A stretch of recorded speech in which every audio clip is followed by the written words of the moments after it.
Mapagpalang umaga mga kamamsi-mam. Ito na naman po tayo. I would like to share yung aking menu for my family. So, alam nyo na yung aking process. Ipa-fried ko muna yung banana, potatoes, carrots bago natin ilagay sa ating menu. So, yan. Ginisa ko ang sibuyas, ang bawang, ang chicken. Yan, so sauté natin hanggang maluto muna bago ko lagyan ng patis para kumapit ang lasa sa chicken.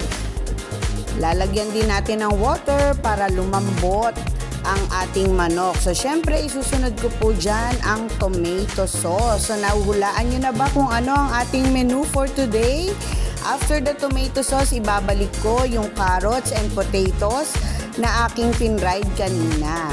Pagkatapos kumulo at nakita kong malambot, ilalagay ko na ang Hans pork and beans na favorite ni Daddy Christopher.